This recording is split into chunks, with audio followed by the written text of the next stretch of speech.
미국의 대선 적대시 정책이 완전히 근원적으로 수정되지 않은 한 이 미국 대통령 선거는 이 육자 회담의 전망에 아무런 영향도 미치지 못할 것이라고 생각합니다. It is totally, this is a totally distorted information that the DPRK government not allow the ordinary people to go out, for work or whatever.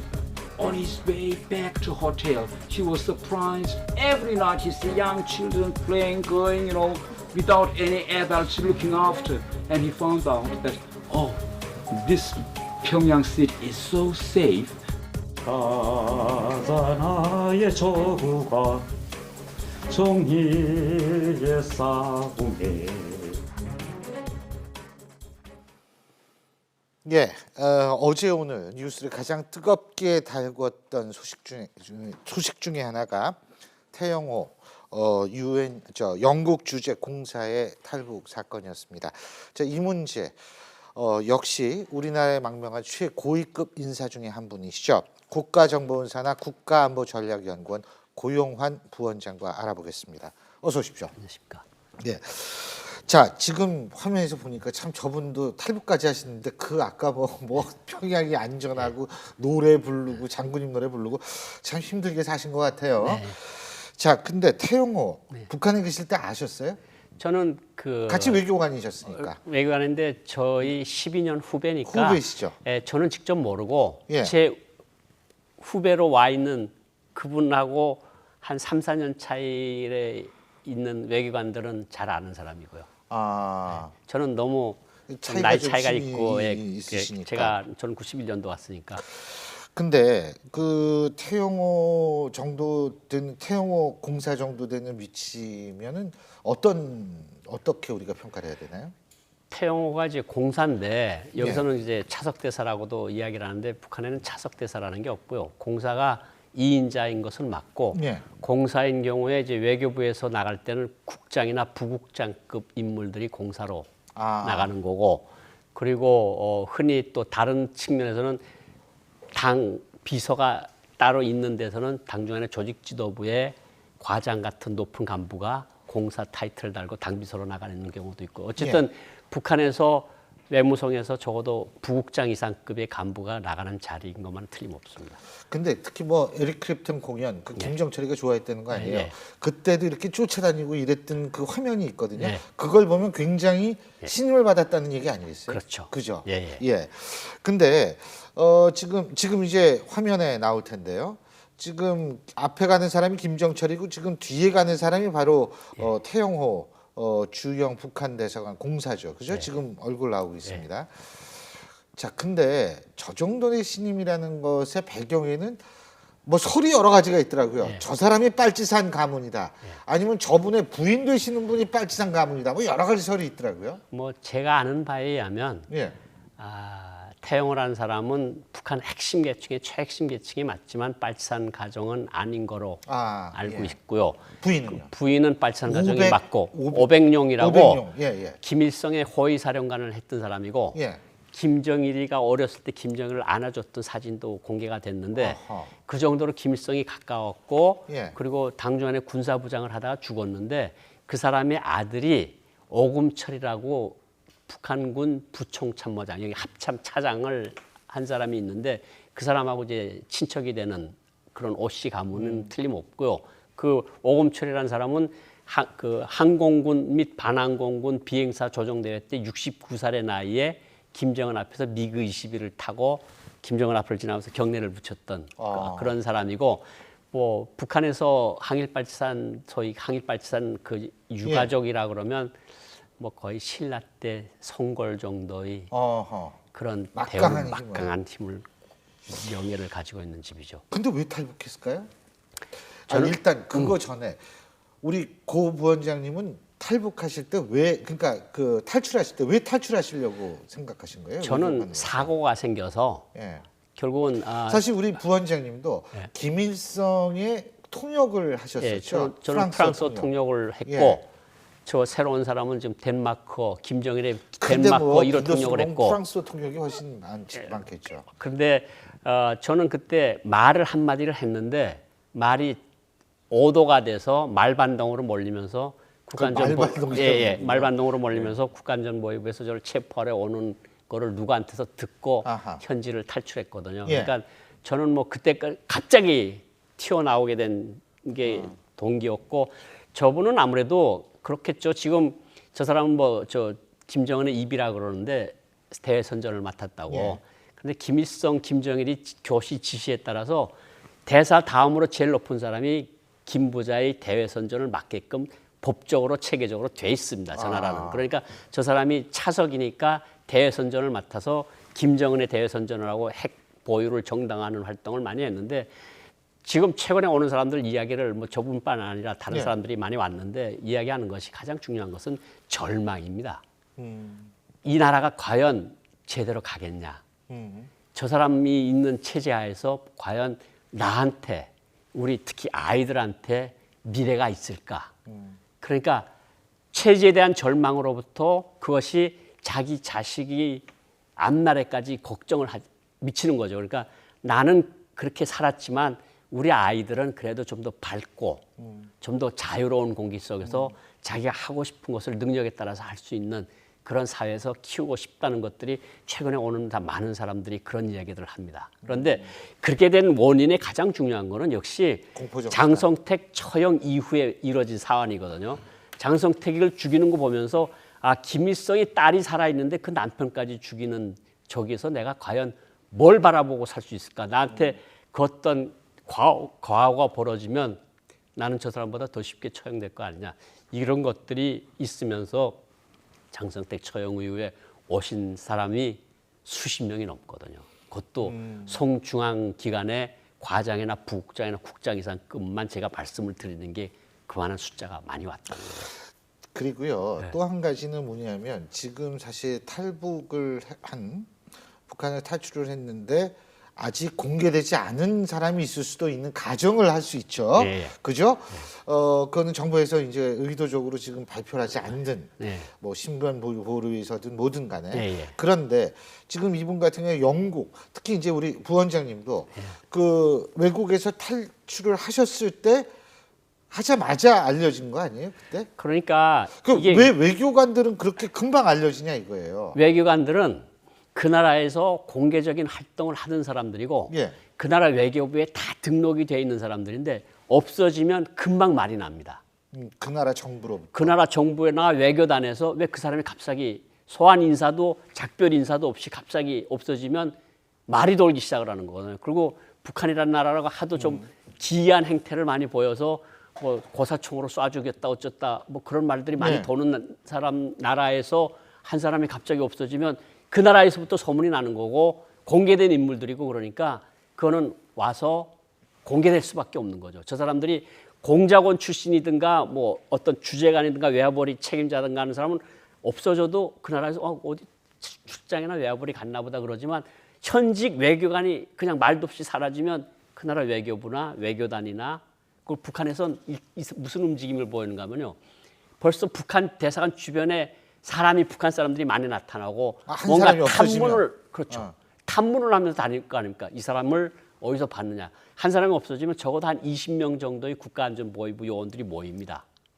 제 경우를 봐도 그렇고 제 후배들 온 것도 그렇고 탈출하실 때도 20명 그렇죠. 한 20명 정도가 와서 호텔 뒤지고 공항 기록 뒤지고 한국 기록 뒤지고 탐문 수사를 합니다. 말하자면 결론을 내려야 될 겁니다. 사람이 없어졌는데 죽었는지 강도들한테 강도질을 당했는지 아니면 한국이나 미국으로 탈출을 했는지 그거를 알아서 보고를 하는 임무가 있으니까 벌써 그런 부산한 움직임들이 있으면 금방 소문이 나거든요. 그러니까 공개적인 활동을 하던 사람은 소문이 날 수밖에 없고 그러니까 들어오자마자 신병이 확보되면 곧바로 공개를 하는 거죠.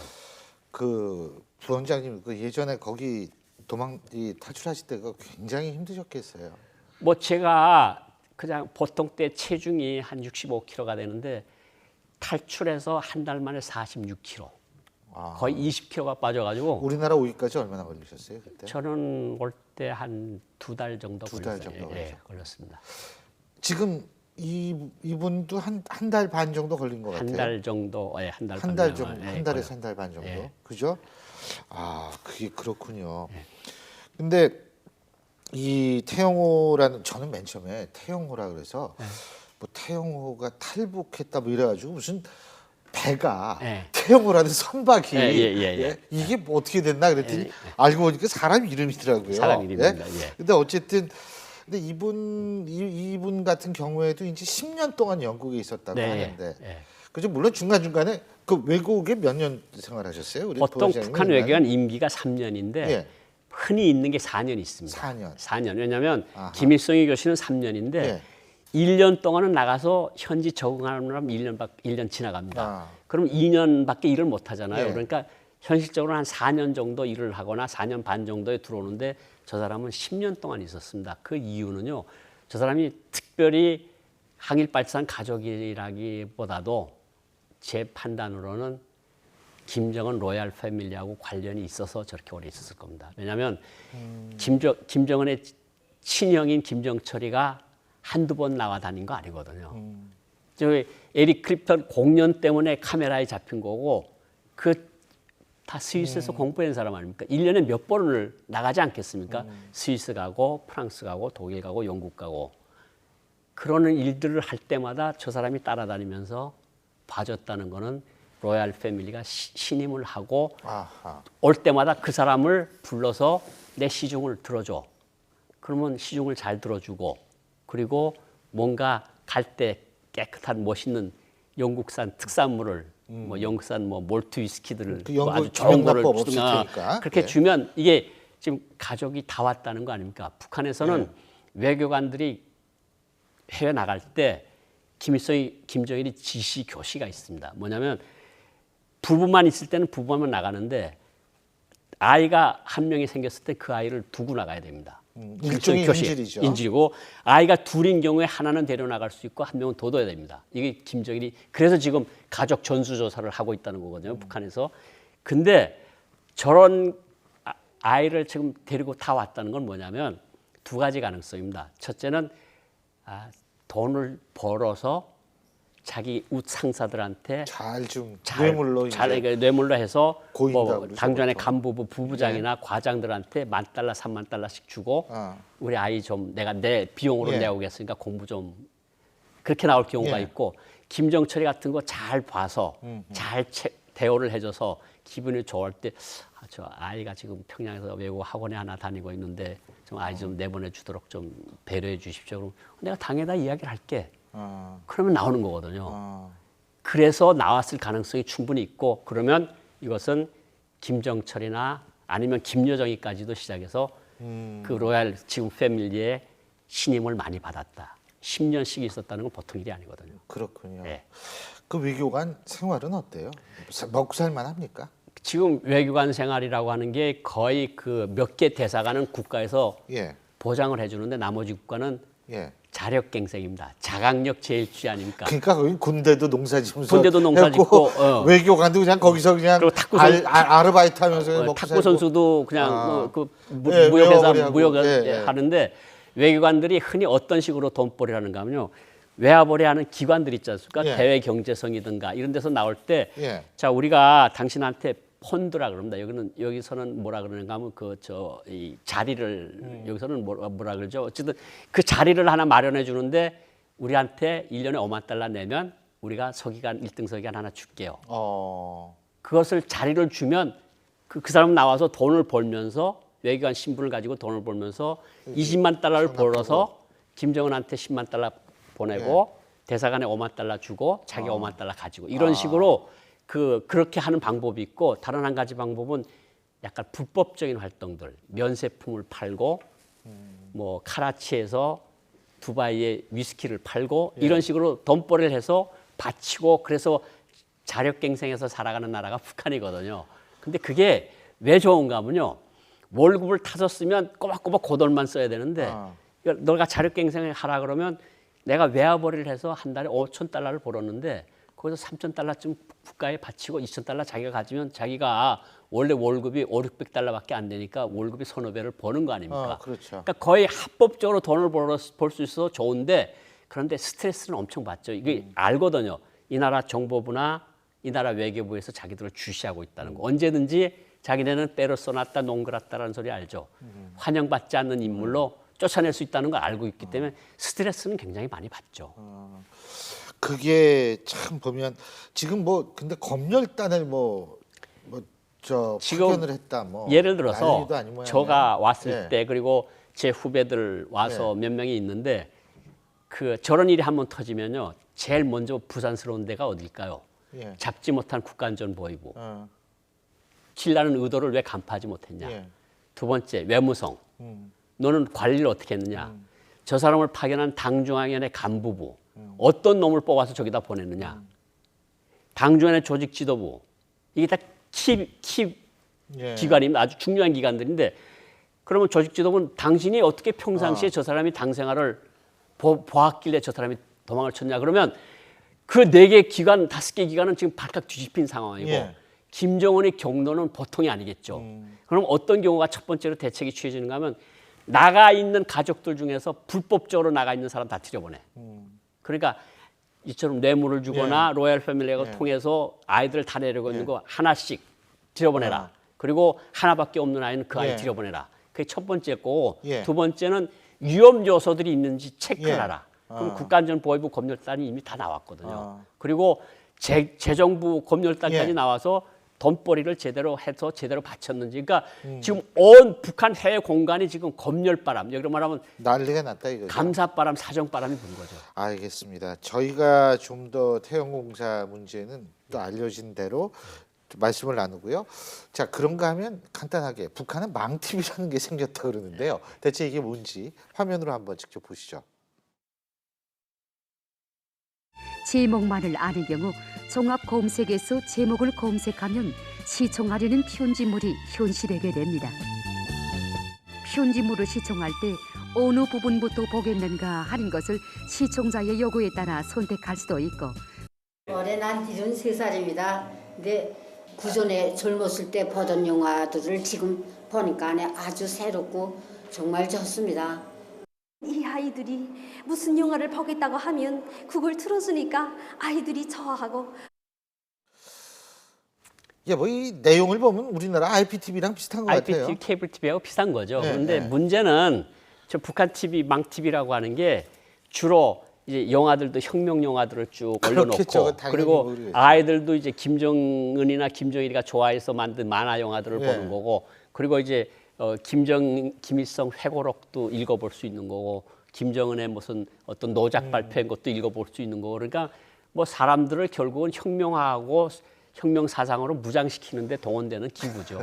근데 어쨌든 망TV가 이제 저기도 생겼다. 생겼다. 그거는 예. 어쨌든 큰 거죠. 알겠습니다. 자, 우리가 태영호 문제가 계속 한번 주시를 해보고요. 그럴 때마다 좀 말씀을 듣겠습니다. 오늘 말씀 여기까지 듣겠습니다. 고맙습니다.